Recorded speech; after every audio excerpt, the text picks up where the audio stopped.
Dr. Sinatra and something Zucker, sitting on the sheet, is the power of being grounded to the earth.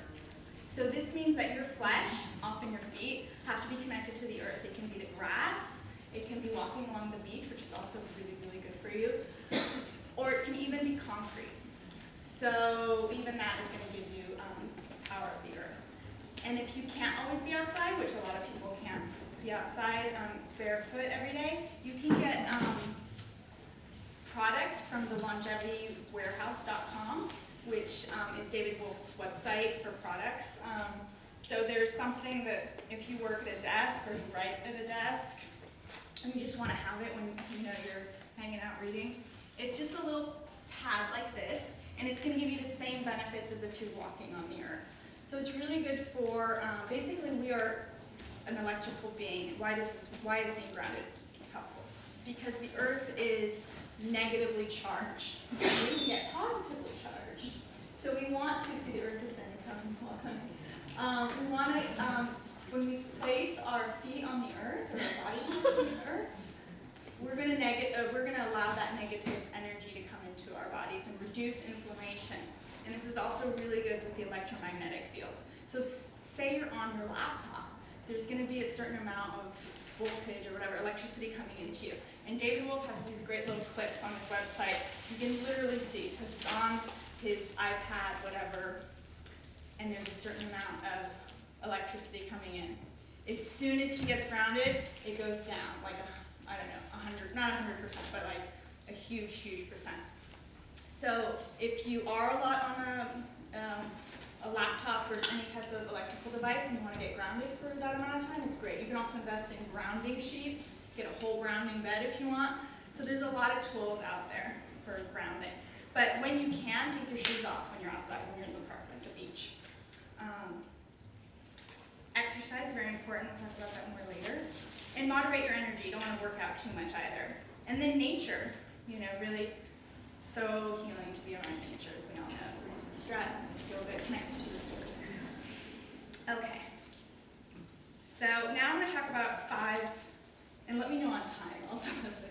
Yeah, I'm just listening. I'm not looking at the clock. Well, I'll do that in a minute. And we can So there's 5 basic principles for health and vitality. One is your attitude, how you feel, your spiritual, energetic feeling, being connected to loved ones, community.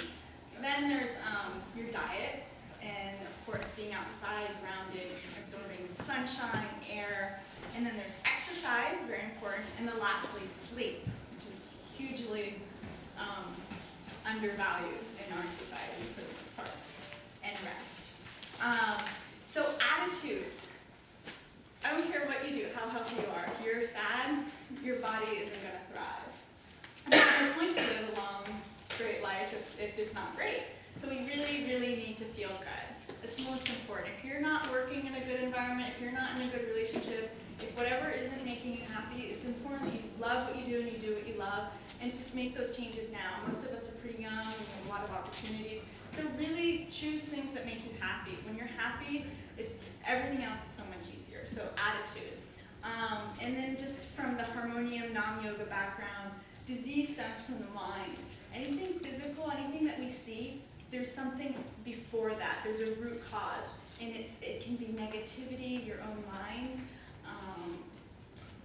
And it can be a lot of different factors. We talk about the 7 karmic influences, which if you guys have questions afterwards about the harmonium system, I can share more deeply, but it can come from your mother, your father, other factors as well, your environment in the womb. But you really want to neutralize that. How do you neutralize that? Meditation is really great. Sound current is really great. We basically have these mantras in our head. It can be negativity, guilt, I'm not good enough, anger, frustration, whatever. So we want to change that frequency to a higher frequency of positivity. And a really great tool is mantra. So what is mantra? It's a highly sophisticated sound vibration from many, many centuries of other people also chanting it. And it's a specific sound because it's going to affect your upper palate, which is meridian points. That affects your pineal, your pituitary gland. And this is going to change your chemistry. It's going to make you go from the sympathetic nervous system, which is when we're rushing in, and fight or flight syndrome. And that's where most of us are most of the time.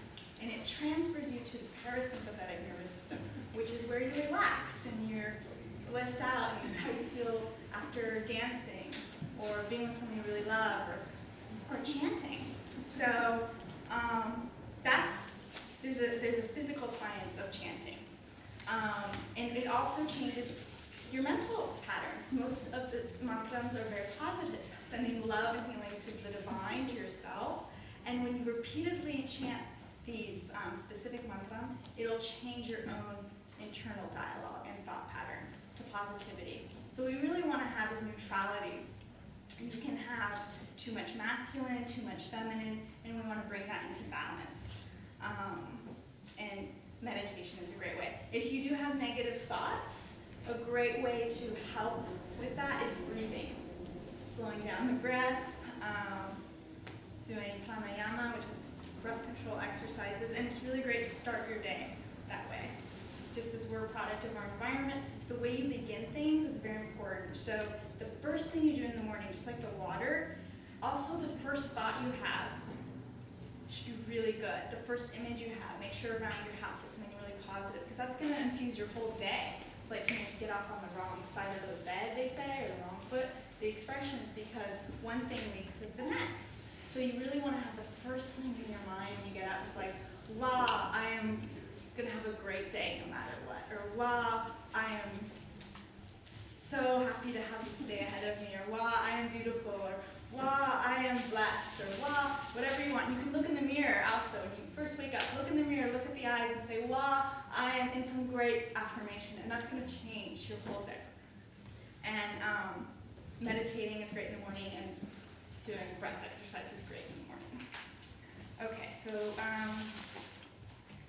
and I have a book by my teacher. It's called The Divine Doctor, and it talks about all of these principles. And you can get this at rootlight.com, and that's on the sheet. Okay, food. I won't go into food that much, but if anyone has questions afterwards. But one thing I will share, because a lot of times we talk about what to eat, this and that, is the way we prepare our food. And I don't think, at least I didn't before, take that into consideration.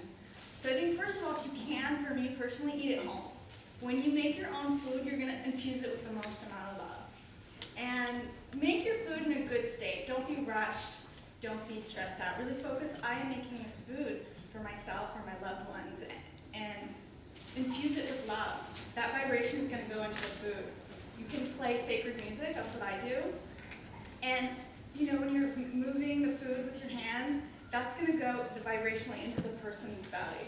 So it's a very intimate act, and I would take it very seriously, because food is a huge part of your energetic system afterwards and how you feel. I would take a moment before you eat, really bless the food, feel gratitude. Say, this food is going to nourish me. I'm so thankful for this food. And send it good energy. Even if, say, you don't have time to make a good meal or you eat out, you can still transform the energy of the food by sending that intention. And when you do eat out, even a really nice restaurant at rush hour, think about what the kitchen is like. How was the chef when they made the food? If there's stress, anger, that's going to go into the food. So I would just be mindful of where you're eating as well. I have some smoothie recipes, but that we can do afterwards. Not here, but if you guys want some little ideas. Jen should be like 5 minutes. Okay, that's good.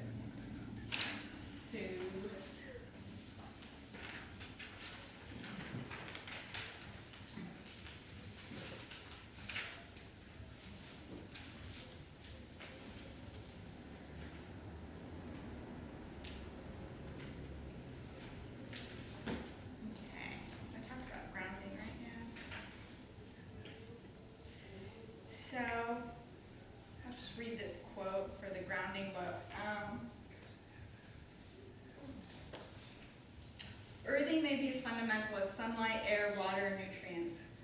And then one more. Earthing ranks right up there with the discovery of penicillin.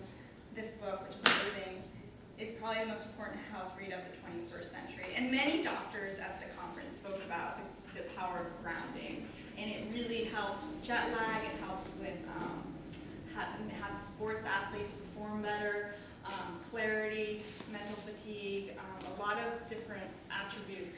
Grounding reduces inflammation, and inflammation is such a common thread in disease. So really, if you can just do it, be mindful to try to bring it into your life, then it's the simplest, most effective tool ever.